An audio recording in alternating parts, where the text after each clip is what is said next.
much. Mr. Courtney. Thank you, Mr. Chairman. Secretary Hagel. Secretary Hagel. Just quickly for the record, the budget that was submitted back in February by the White House for fiscal year 2014 incorporated a turnoff of sequester. Isn't that correct? I mean, it proposed, again, turning off sequester for 2014 by finding other ways to reduce the deficit. It was the President's budget for Correct. 2014. That's right. That did not include sequester. That's Thank right. you. And I just wanted to at least get that out Yes. clearly in the record. Yes, thank you. Thank you. Mr. Chairman, McKeon has, over the last year and a half, had a number of hearings on Syria. General Dempsey, you've attended a number of those, as well as some of your colleagues from Central Command.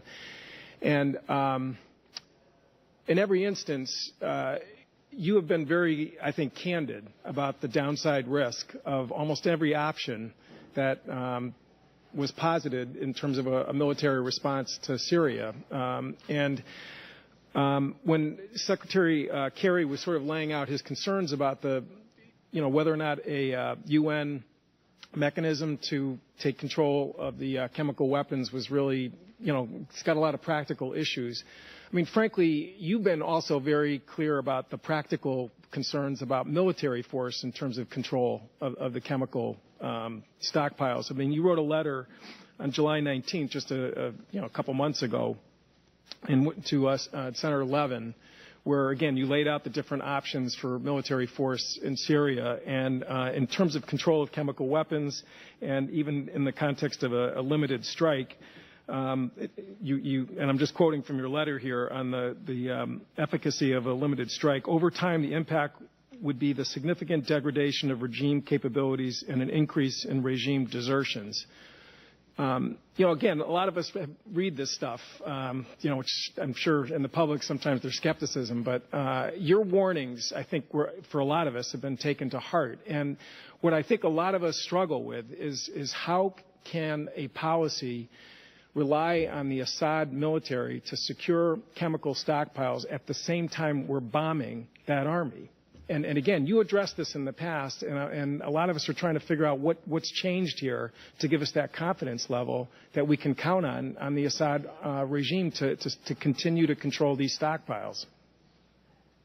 Well, without getting the targeting, as I tried to articulate earlier, in our targeting, we would make sure, related to chemical weapons, we'd make sure of two things. One, that we didn't create a chemical hazard ourselves, and secondly, that we wouldn't degrade the ability of the regime to secure it. Rather, we would seek to degrade the regime's ability to use it.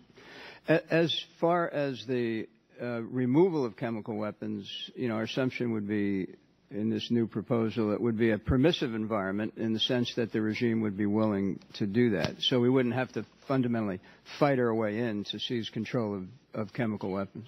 So, which is, in my opinion, a much more practical guarantee than, again, in the context of military force being applied. Again, looking at your letter in July regarding the option of controlling chemical weapons, you stated our inability to fully control Syria's storage and delivery systems could allow extremists to gain better access. Again, these are spread out over different sites, dozens from what we've been able to sort of, hear in an unclassified setting.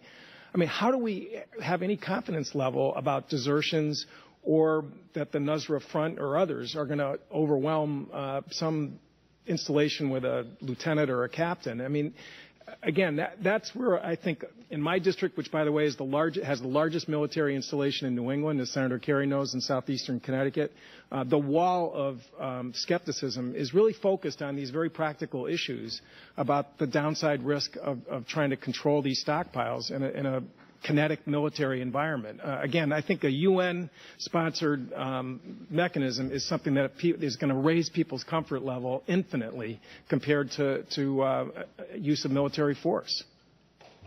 Just in response, the mission I've been given, the targets I've been asked to prepare, and the scope of the operation would not tip the balance in favor of the opposition and therefore create some of the uncertainty you're describing. It would be much more limited than that, which, by the way, some have criticized. But the mission I've been giving is limited, focused, and significant, not symbolic, but wouldn't be intended to tip the balance here, and therefore the risk of loss of control of the stockpile is low.